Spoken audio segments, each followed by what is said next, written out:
Voilà, on a parlé de l'Église persécutée ce matin et on a entendu des chiffres qui font réfléchir quand même. Plus de 3000 cas de chrétiens tués en raison de leur foi, ce sont les cas qui sont documentés.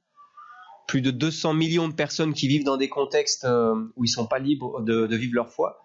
Et donc on sent que derrière cette situation d'Église persécutée, il y a un signe fort d'un monde qui va mal, d'un monde où il y a beaucoup d'injustices qui règnent, d'un monde qui, tôt ou tard, approche d'une fin de cycle. Pour quand ? Je ne sais pas. Mais la question que j'aimerais voir avec vous aujourd'hui, c'est ce que Jésus a dit à ses disciples quand eux lui ont posé cette question-là. Ils lui ont demandé quand ça va arriver, cette fin des temps, et en gros, qu'est-ce qu'on doit faire ? Et Jésus leur donne des conseils. Jésus donne des conseils à ses disciples pour la fin des temps. Et c'est ce que j'aimerais voir avec vous aujourd'hui ce matin. Quels sont les conseils que Jésus nous donne pour la fin des temps ? Est-ce que c'est la fin des temps ? Et si oui, comment approcher, comment aborder cette perspective ? Voilà ce que je vous propose de voir avec vous ensemble ce matin. Et pour ça, on va regarder dans Marc 13, où justement, il est question de ce sujet entre Jésus et les disciples. C'est un chapitre qui mériterait d'être lu en entier, mais je vais vous épargner la lecture totale parce qu'elle est un petit peu longue, donc vous reprendrez peut-être le chapitre complet chez vous, mais je vais lire les 11 premiers versets, où il est question notamment de persécution comme un des signes de la fin des temps, et puis on continuera après sur la deuxième partie du chapitre à partir des versets 23. Donc on va lire 1 à 11 et ensuite je vais sauter un bout pour pas être trop long et on continue à partir du verset 23. Marc chapitre 13. Lorsque Jésus sortit du temple, un de ses disciples lui dit « Maître, regarde, quelle pierre, quelle construction !» Jésus lui répondit « Vois-tu ces grandes constructions ? Il ne restera pas pierre sur pierre, tout sera détruit. » Puis il s'assit sur le mont des Oliviers en face du temple, et Pierre, Jacques, Jean et André lui posèrent en privé cette question. « Dis-nous, quand cela arrivera-t-il ? Et à quel signe reconnaîtra-t-on que tous ces événements vont s'accomplir ?» Jésus se mit à leur dire « Faites bien attention, que personne ne vous égare. En effet, beaucoup viendront sous mon nom et diront « C'est moi !» Et ils tromperont beaucoup de gens. Quand vous entendrez parler de guerre et de menaces de guerre, ne vous laissez pas effrayer, car il faut que ces choses arrivent. Cependant, ce ne sera pas encore la fin. Une nation se dressera contre une nation, un royaume contre un royaume. En divers endroits, il y aura des tremblements de terre, il y aura des famines. Ce sera le commencement des douleurs. Faites attention à vous-même. On vous livrera aux tribunaux et vous serez battus dans les synagogues. Vous comparaîtrez devant des gouverneurs et devant des rois à cause de moi pour leur apporter votre témoignage. Il faut d'abord que la bonne nouvelle soit proclamée à toutes les nations. Quand on vous emmènera pour vous faire arrêter, ne vous inquiétez pas d'avance de ce que vous direz, mais dites ce qui vous sera donné au moment même. En effet, ce n'est pas vous qui parlerez, mais l'Esprit Saint. Je saute, ça continue autour de la thématique de la persécution, et je vais au verset 23. Soyez sur vos gardes. Je vous ai toutes annoncé d'avance, mais ces jours-là, après ce temps de détresse, le soleil s'obscurcira. La lune ne donnera plus sa lumière, les étoiles tomberont du ciel, et les puissances célestes seront ébranlées. Alors, on verra le Fils de l'homme venir sur les nuées, avec beaucoup de puissance et de gloire. Il enverra ses anges et rassemblera ceux qu'il a choisis des 4 coins du monde, de l'extrémité de la terre jusqu'à l'extrémité du ciel. Tirez instruction de la parabole du figuier. Dès que ses branches deviennent tendres et que les feuilles poussent, vous savez que l'été est proche. De même, quand vous verrez ces choses arriver, sachez que le Fils de l'homme est proche, qu'il est à la porte. Je vous le dis en vérité, cette génération ne passera pas avant que tout cela n'arrive. Le ciel et la terre disparaîtront, mais mes paroles ne disparaîtront pas. Quant au jour et à l'heure, Personne ne les connaît, pas même les anges dans le ciel, ni même le Fils. Le Père seul les connaît. Faites bien attention. Restez en éveil et priez, car vous ignorez quand ce temps viendra. Cela se passera comme pour un homme qui part en voyage. Il laisse sa maison, remet l'autorité à ses serviteurs, indique à chacun son travail et ordonne au portier de rester éveillé. Restez donc vigilants, car vous ne savez pas quand viendra le maître de la maison, le soir, ou au milieu de la nuit, ou au chant du coq, ou le matin, qu'il ne vous trouve pas endormi quand il arrivera tout d'un coup. Ce que je vous dis, je vous le dis à tous, restez vigilants. J'arrête là la lecture du chapitre 13 de Marc.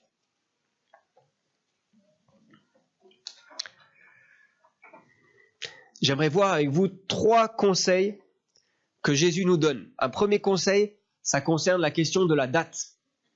Un deuxième conseil, ça concerne une attitude qui consiste à être prêt. Et un troisième conseil, c'est encore une attitude, c'est de ne pas avoir peur. 3 choses importantes à voir avec vous ce matin. D'abord, la question de la date, le quand. C'est la question avec laquelle tout le débat commence. Les disciples disent, quand est-ce que va avoir lieu la fin des temps? En fait, ils admirent le temple et Jésus dit, le temple va être détruit.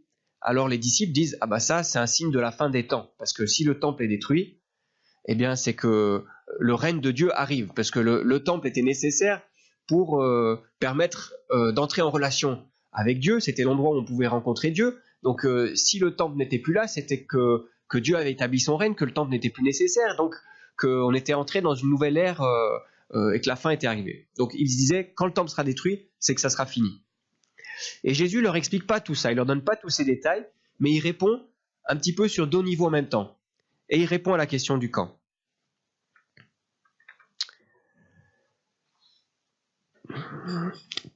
Alors, le quand. Quand est-ce que ça va avoir lieu? Ça, c'est la grande question que tout le monde veut savoir. Quand est-ce que la fin des temps va avoir lieu? Alors, on a quelques signes, quelques indications qui nous sont données ici. D'abord, apparition de faux prophètes. Ça, c'est un signe de la fin des temps. Il dit, voilà, il y a des faux prophètes qui vont arriver. Ils vont tenter de vous égarer. Donc, un temps où au niveau de la théologie, il y a des problèmes. Deuxième chose, c'est un temps de grands conflits, beaucoup de guerres. Un temps aussi de crise écologique. Tremblement de terre, famine. Un temps de persécution. Persécution religieuse. Il est question de croyants qui sont amenés devant les tribunaux, de familles déchirées à cause de la foi, de personnes qui doivent fuir. Et après tous ces signes de crise, eh bien, il y a un autre signe, celui du retour du Christ, qui est comme la conclusion de ce temps de la fin. Alors, qu'est-ce que ça veut dire? Quand est-ce que ça va arriver? Est-ce que ces signes nous disent que c'est pour maintenant? Et puis une autre question que je me pose ici, c'est est-ce que Jésus s'est trompé? Parce qu'il a l'air de dire que ça va arriver tout de suite. Il dit, cette génération ne sera pas passée, que tout ça va avoir lieu. Ou plutôt, peut-être que tout ça va commencer. Je crois que c'est ça que Jésus est en train de dire ici. Il dit, en fait, les signes de la fin, ils vont commencer à apparaître dès maintenant, dès votre génération. Et il dit ça aux disciples. Et effectivement, 40 ans plus tard, après ce discours-là, le temple est détruit. Et c'est comme si cette destruction du temple était déjà un signe qu'on était entré dans une époque où ce monde, la fin de ce monde est annoncée. Et ces signes dont je vous ai parlé, les faux prophètes, la crise écologique, la crise théologique, la persécution religieuse, les guerres, etc. Eh bien, tous ces signes-là, peut-être qu'il y a comme une amplification, mais en même temps, ce sont des signes qui sont là aussi depuis longtemps. Et chaque génération de chrétiens, depuis l'époque de Jésus, presque chaque génération, en tout cas chaque fois qu'il y avait une grosse crise, les chrétiens ont cru qu'ils étaient les derniers. Ils ont cru, ça y est, la fin est arrivée, nous sommes les derniers, les signes se réalisent. Et ils ont dit, c'est obligé maintenant, c'est Christ, il revient maintenant. Et pour l'instant, comme vous le savez, ça n'a pas encore eu lieu. Christ n'est pas revenu pour son deuxième retour. Alors qu'est-ce que ça nous enseigne? Ça nous enseigne à être prudent. D'une part, à bien observer ces signes, et ils sont là depuis un moment, ils s'amplifient. Donc c'est une certitude, la fin du monde arrive, on s'en rapproche, c'est aussi une certitude. Pour quand est-ce qu'elle est? On ne sait pas. En fait, sur la fin du temps, il y a une seule certitude qu'on peut avoir, c'est que personne ne peut connaître la date. Personne ne peut connaître la date. Les amis, attention, il y a des fois des gens qui viennent et qui pensent connaître la date. Et ils font du bruit là autour et ça fait le buzz, hein, des fois ça arrive. Et eux, ils ont trouvé la date. Ils ont les constellations, les prophéties, les trucs. Et ils savent. Et ils vous annoncent une date. Eh ben, c'est pas possible. C'est faux. C'est un mensonge. Ne les suivez pas, ne les croyez pas. C'est une arnaque. C'est faux. Il y a personne qui peut connaître la date. Jésus a dit, même moi, je connais pas la date quand il était sur terre. Quel secret peut être mieux gardé qu'un secret où Jésus vous dit, ni les anges, ni même moi, je connais la date. Comment est-ce que je pourrais vous répondre à votre question de la date? Personne ne connaît la date. Le Père seul la connaît. Donc ça, c'est une première certitude à avoir sur la date. On ne peut pas la connaître. Donc, ne nous trompons pas de combat. Dieu ne nous demande pas de deviner le jour. Il ne nous demande pas d'observer les signes pour savoir à quel moment ça va arriver. Il dit finalement, ça c'est une curiosité que vous n'avez pas besoin d'avoir. Il dit, pour vous, ce qui est important, c'est pas de savoir quand ça va arriver, mais c'est d'être prêt. C'est ça qui est important. C'est d'être prêt. Donc il vous dit sur la date, il y a 2 choses que vous devez savoir. 1, vous ne pouvez pas savoir quand c'est, mais 2, ça va arriver, ça c'est sûr. C'est une certitude. C'est un événement visible, c'est un événement dans la Bible, il est compté plus de 300 fois. Le retour du Christ, c'est pas juste quelque chose où on se dit peut-être ça va arriver. Jésus nous dit c'est une certitude, ça va arriver. Et ce qui est sûr aussi, c'est que vous ne pouvez pas savoir quand. Donc observons les signes, soyons conscients que la vie, la terre sous sa forme actuelle, elle va avoir une fin. Ne vivons pas comme si les choses vont continuer pour toujours comme ça. Ça serait une erreur. C'est sûr, il y a une fin à ce monde. Et c'est sûr, on ne peut pas savoir exactement quand. Et donc, on doit être prêt. C'est ça que Dieu nous demande. Il dit, soyez prêts. Ne nous trompons pas de combat, ne mettons pas notre énergie au mauvais endroit. L'énergie, on doit la mettre pour être prêt pour son retour. C'est ça son conseil numéro 1. Donc, conseil numéro 1 sur la date du camp, ne vous laissez pas piéger par le faux débat de la date. Ne vous laissez pas piéger par le faux débat de la date. Ça, c'est le premier conseil que Jésus donne à ses disciples, qui voulaient savoir quand est-ce qu'aurait lieu la fin. Par contre, il dit, ayez les yeux ouverts. Et c'est son deuxième conseil. Soyez prêts. Soyez prêts. Qu'est-ce que ça veut dire, soyez prêts? Soyez prêts. Veillez, priez. Ça, c'est l'indication que Jésus donne à ses disciples. Il y a une émission à la télé que j'aime bien regarder de temps en temps avec mon épouse Priska, pour ceux qui la connaissent. Et je ne sais pas si je vous ai déjà parlé de cette émission, mais c'est Cauchemar en cuisine. Vous connaissez? Alors le concept, c'est que c'est un restaurant en crise et il appelle le chef Etchebest, un grand chef, à venir les aider un peu en mode coaching pour venir sauver le restaurant. Et je peux vous dire, le chef Etchebest, là, ces gens-là qui font appel à lui, ils l'attendent comme nous on attend le Messie, hein, parce qu'ils savent que leur restaurant, sinon 3 mois, 4 mois après, il ferme. Alors, qu'est-ce qui se passe? Il y a une équipe de télé qui vient au restaurant et qui commence à les filmer en leur disant peut-être que le chef viendra. On commence à filmer. Et là, vous savez, si jamais vous faites appel au chef Etchebest un jour pour votre restaurant, je ne sais pas, un conseil, préparez-vous, soyez prêts pour le cas où il viendrait. Et donc, qu'est-ce que ça veut dire être prêt? Rangez bien la cuisine, jetez tous les aliments périmés. Il faut que si le chef il vienne, ça soit au moins le restaurant il soit propre. Parce qu'il sinon il va pas vous rater. Alors, ce qui est bizarre, c'est que ces restaurants-là, qui savent pourtant qu'il y a une bonne chance que le chef va venir, les signes sont là, hein, il y a des caméras qui sont là, faudrait percuter, quoi. Il y a une bonne chance que le chef Etchebest va arriver bientôt. Ils ne font rien. Dans la plupart des cas, le restaurant il reste en état normal, c'est-à-dire en état de chaos, insalubre, sale, produits périmés, etc. Et nous, on regarde l'émission, on se dit, mais préparez-vous, quoi. Il y a le chef qui va arriver, faites quelque chose, quoi. Restez pas juste là, attendre qu'il arrive et puis à être surpris de vous prendre une raclée quand il sera là. Rangez, nettoyez, préparez-vous. Ben non. Dans la plupart des cas, pas tous, mais dans la plupart des cas, sont là, ils attendent qu'il arrive et puis quand il arrive, ils se prennent une raclée parce que c'est sale, qu'il y a des produits périmés, tout ça. Il faut être prêt. Si vous savez que le chef Etchebest arrive, soyez prêt. Eh ben nous, si on sait que Jésus va venir, il faut qu'on soit prêt. Ne soyons pas surpris. Les signes sont là, justement.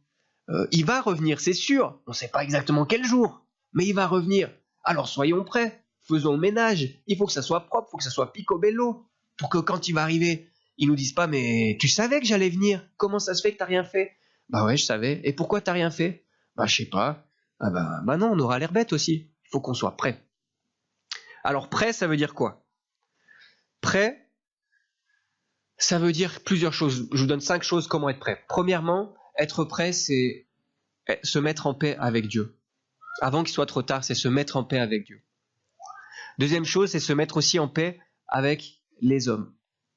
Donc se mettre en paix avec Dieu, c'est si vous n'êtes pas au clair de où en est votre relation avec Dieu, eh bien mettez ça au clair. N'attendez pas de mettre de l'ordre dans votre vie plus tard. C'est maintenant qu'il faut faire ça. Donc si vous sentez que vous avez quelque chose à mettre au clair dans votre relation avec Dieu, faites-le, ne tardez pas. Si vous n'êtes pas au clair sur votre situation dans l'éternité, si vous êtes sauvé ou pas, mettez ça au clair. C'est le bon moment, faut pas attendre. Deuxièmement, mettre au clair notre relation avec les autres. Donc il y a le niveau avec Dieu, avec les autres. Vous savez, quand quelqu'un approche de la fin de vie, souvent il se dit, ben là c'est le moment pour moi de mettre en règle. On ne sait pas quand la fin va arriver, nous. Donc c'est le moment de nous mettre en règle. Avec Dieu, avec les autres. Moi, j'ai perdu mes grands-parents au cours de ces dernières années. Et puis, l'un comme l'autre, dans leur dernière année de vie, avaient des choses à régler. Chacun avait encore une chose à régler. Et mon grand-père, par exemple, tenait à régler encore une situation avec une personne avec laquelle il avait eu un conflit. Il voulait être sûr que c'était réglé avant son départ. Et je trouve que c'est un bon réflexe qu'il a eu. Il a dit j'ai encore quelque chose à régler avant de partir. Mais n'attendons pas le dernier moment parce qu'on ne sait pas quand la fin arrive. Donc peut-être si vous dans votre vie vous avez quelque chose à régler, s'il y a un conflit qui n'est pas réglé et si vous deviez partir ce soir, eh ben vous auriez des regrets parce que il y a un conflit qui est resté, qui n'a pas été réglé, alors que vous auriez peut-être pu faire quelque chose pour que ça aille mieux. Ben n'attendez pas. Voilà, faites votre part pour régler ces situations-là. Pour autant que ça dépende de vous, soyez en paix avec tous les hommes. Donc si vous pouvez faire quelque chose, vous, pour régler les situations, faites-les. Être prêt, c'est ça, c'est aussi faire le ménage, c'est aussi régler les situations là où on peut les régler. Donc si ça dépend de vous, si vous pouvez régler quelque chose, réglez-le. Si ça dépend pas de vous, ben, vous pouvez simplement prier et demander à Dieu d'intervenir. Et là, c'est au-delà de votre contrôle. Mais si c'est quelque chose que vous pouvez faire, eh bien faites-le, mettez-vous en règle. Une troisième chose, et là je vais faire le lien avec le dimanche de l'Église persécutée aussi, eh bien le fait d'être dans les temps de la fin et le fait d'attendre la venue de Christ doit nous inviter à avoir de la compassion. Justement, le frère André disait, ben nous c'est vrai qu'on vit des fois des vies un petit peu confortables et on ne se rend pas compte, mais ceux qui sont dans la persécution, ils savent ce que c'est qu'une vie difficile. C'est sûr que quand vous êtes comme ce pasteur en Inde, la prière « Jésus revient, viens établir ton règne », je pense qu'ils la font différemment. Les gens qui sont victimes d'injustice, les gens qui sont en souffrance, et peut-être certains de vous vivez une période de souffrance, eh bien là on prie volontiers « Jésus revient » parce qu'on veut qu'il mette un terme à cette souffrance-là. Si on est une femme qui est forcée à se prostituer, je peux vous dire qu'on prie que Dieu vienne mettre un terme à cette situation-là et qu'il vienne mettre un terme à ce système et à ce monde injuste. Donc si nous nous réjouissons pas, si nous n'attendons pas la venue de Christ et cette fin de ce monde injuste là, c'est peut-être que notre vie est un petit peu confortable finalement, c'est vrai, et qu'elle n'est pas normale, parce que pour beaucoup de gens la perspective que ce monde tel qu'il est s'arrête un jour est un soulagement, parce que c'est dur,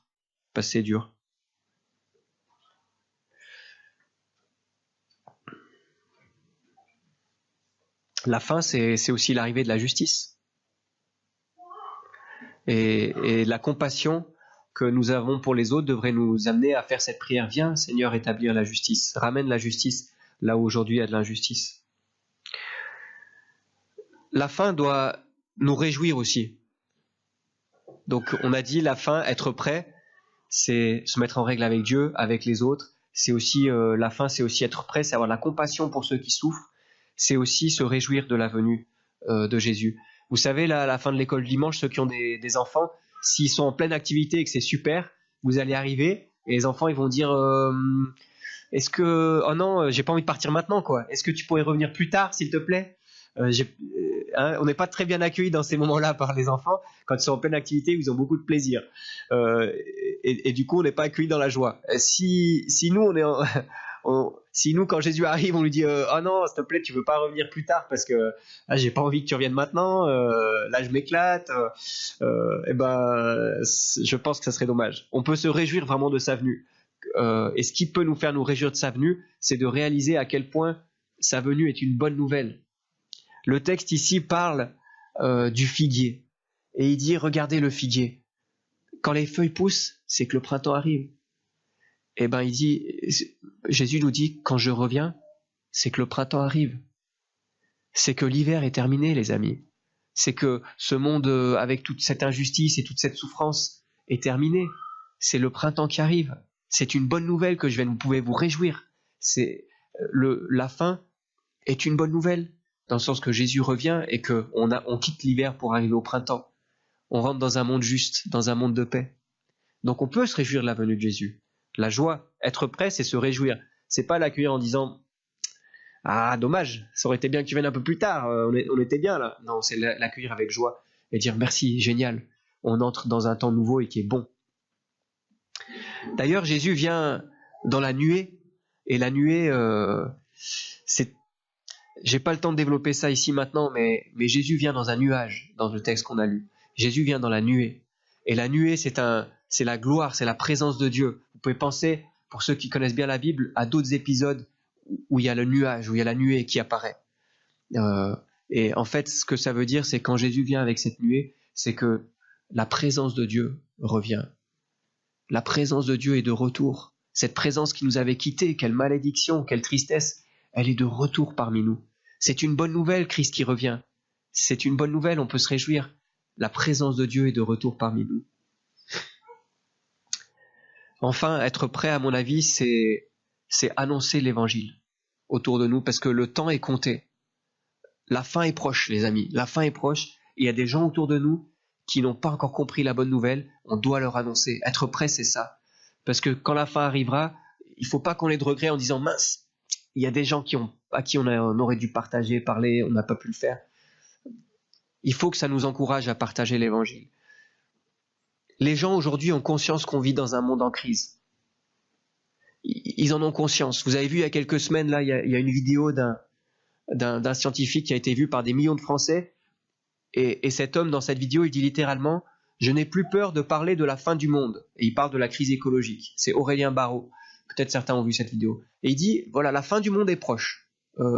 Il dit, je parle en tant que scientifique, j'aimerais vous alerter. C'était dans le contexte de la démission du ministre de l'écologie. Il a dit, il faut qu'on arrête avec les mesurettes, parce qu'on est en train de casser la planète Terre. La fin du monde est proche. Et c'est ça qu'il dit. Et cette vidéo a été partagée des millions de fois. Elle a été vue par beaucoup de Français. Je pense qu'ils croient qu'il y a du vrai là-dedans, que notre monde est cassé et qu'il y a une fin du monde qui arrive. Nous, on est au courant, les chrétiens. Mais pour certains de nos contemporains, je pense que c'est une découverte ou une prise de conscience. Ce monde a une fin. Et la deuxième prise de conscience très importante en lien avec la crise écologique, l'homme est responsable. Et nous, on le sait ça aussi en tant que chrétiens. Mais deux prises de conscience hyper importantes. Il ne reste plus que la troisième, la bonne nouvelle. J'ai envie de dire, il y a un contexte idéal pour annoncer la bonne nouvelle. Les gens comprennent que le monde est en crise. Les gens comprennent que c'est la faute de l'homme. Mais ils ont tendance à dire des autres. Ils ont compris que c'est la faute aux autres. Ce qu'ils ont parfois de la peine à comprendre, c'est que eux aussi, c'est de leur faute et qu'ils ont besoin d'être pardonnés. Et que le salut en Jésus-Christ est possible, la bonne nouvelle est là. Donc annonçons l'évangile. Être prêt, c'est aussi annoncer l'évangile à ceux qui ne le connaissent pas encore. Être prêt. Être prêt. Troisième conseil de Jésus, ne pas s'inquiéter. Ne vous inquiétez pas. La fin du monde est tout de suite liée à des thèmes lugubres, angoisse, peur. Fin du monde égale... et justement, on voit les tremblements de terre, on voit la guerre, on voit la persécution, on se dit la fin du monde, c'est tout ça, ça fait peur, c'est angoissant. Et puis on a besoin de savoir quand, et puis on a besoin de savoir ce qui va se passer, et ce qui va nous arriver. Il y a tellement d'inconnus autour de cette thématique de la fin du monde que pour beaucoup de gens, peut-être c'est angoissant. Peut-être pour vous, c'est angoissant de vous dire, on approche de la fin du monde, qu'est-ce que ça veut dire? L'autre jour, j'ai discuté avec quelqu'un qui m'a dit, moi, je veux pas avoir d'enfant. Je dis, ah bon? Il m'a dit, ouais, vu l'état du monde, je veux pas avoir d'enfant. Je veux pas envoyer un enfant dans un monde aussi dur. Et beaucoup de gens ont peur. Beaucoup de gens ont peur. Moi, j'aimerais vous dire pourquoi Jésus nous invite à ne pas avoir peur. Premièrement, le Père est au contrôle. C'est lui qui est au contrôle de tout ce qui se passe. Il n'a pas perdu le contrôle. Nous, des fois, on a l'impression que ce monde est hors de contrôle et ça nous fait paniquer. Le Père est au contrôle. Dans ce texte, c'est lui qui sait exactement l'heure du retour du Christ. Il est au contrôle exactement dans tous les détails de ce monde. On ne doit pas avoir peur. Notre Père est au contrôle. Deuxièmement, le Saint-Esprit est avec nous. C'est une promesse dans ce texte, que partout où on ira, même dans des moments difficiles, le Saint-Esprit est avec nous et nous accompagne. Et troisièmement, Christ revient. Christ ne nous a pas abandonnés, Christ revient. Le Père est avec nous, le Père est au contrôle, le Saint-Esprit est avec nous, Christ revient. Toute la Trinité est là à nos côtés. On n'a vraiment pas à avoir peur. Dieu dans son ensemble est avec nous. Pourtant, il y a quand même quelque chose qui, moi, pourrait encore me faire un petit peu peur, c'est que quand Christ revient, c'est en tant que juge. Donc le retour de Christ ici qu'on voit, c'est le retour du juge. Ah, retour du juge. Ça, est-ce que c'est une bonne nouvelle ou pas? Fin des temps, retour du juge. Il y a deux dimensions au retour du juge.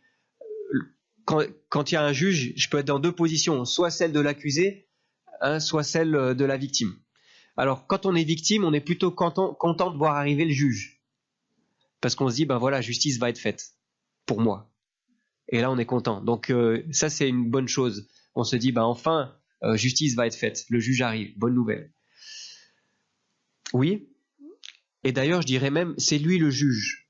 Et ça, c'est un rappel important parce que très souvent, on a envie, nous, de se mettre sur la place du trône du juge. Très souvent, on a envie de prendre cette place-là. Comment est-ce que quelqu'un, comme ce pasteur qu'on a vu tout à l'heure, Thomas, le pasteur en Inde, peut pardonner à ceux qui lui ont fait du mal? Parce qu'il sait qu'il n'a pas besoin de s'asseoir sur la place du juge. C'est Jésus qui est assis à cette place-là. C'est à lui de décider ce qu'il fera de ces gens-là en temps voulu. C'est à Jésus de décider ça. C'est pas à moi. Je suis mal placé pour être juge. Donc le juge arrive, ça veut dire renoncer à moi être le juge. S'il y a une situation en ce moment injuste à laquelle tu es confronté, où toi tu as envie d'être le juge et tu as envie de prononcer la sentence, eh bien abstiens-toi. Demande à Dieu de prendre cette place-là et laisse-lui cette place. C'est lui qui est assis sur ce trône. Ce trône-là est occupé, tu n'as pas besoin d'y aller. Jésus est sur le trône de justice. Il est le juge. J'ai pas besoin d'être moi le juge. Je serais un mauvais juge. Je peux pas être un bon juge. Il est un bon juge. Laisse-le s'occuper de ce rôle-là. Si toi, tu sens que des fois, tu as envie de t'occuper de ce rôle-là et de commencer à dire à ceci, cela, ce qu'il doit faire et quelles sont les conséquences de ses actes, eh bien, fais attention. Ne prends pas la place de Jésus. Deuxième chose, le problème, c'est que le juge, je suis aussi un accusé. Je suis pas parfait. Et quand le juge arrive, qu'est-ce qui va se passer de moi? Est-ce que le juge va me ressortir tous mes dossiers? Et j'en ai, et nous en avons tous des dossiers. Qu'est-ce qui va se passer si le juge va mettre en lumière tout ce qui va pas dans ma vie? Est-ce que ça, c'est réglé? Eh bien, la bonne nouvelle, et ce sera ma conclusion, c'est que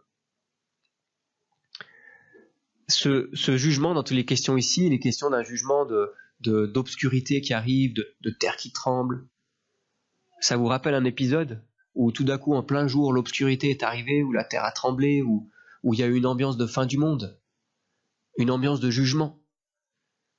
Quand Jésus était sur la croix, il y a eu un jugement, il y a eu comme une fin du monde. En fait, c'est le jour où Jésus a été jugé à notre place. Pour nous, les amis, le jour du jugement a déjà eu lieu. C'est le jour où Jésus a été sur la croix. Et donc, on n'a plus à avoir peur du jour du jugement. Ce jour est déjà passé. C'est déjà réglé. Si vous acceptez que Christ a pris votre place sur la croix, le jour du jugement a déjà eu lieu. Et il a eu lieu sur Christ. Et du coup, j'ai plus à avoir peur de la fin du monde. J'ai plus à avoir peur de la venue du juge. Parce que la sentence a déjà été exécutée. Voilà les amis, je vous laisse avec ces 3 encouragements pour la fin du monde. Je pense que ça fera bien la transition pour la suite. Il y a une Sainte Seine, je crois, c'est ça. Mais je vous résume ces 3 engagements, les 3 conseils de Jésus pour la fin des temps. La question de la date, faux débat, ne vous laissez pas prendre là-dedans. Par contre, soyez prêts et n'ayez pas peur. Que Dieu vous bénisse.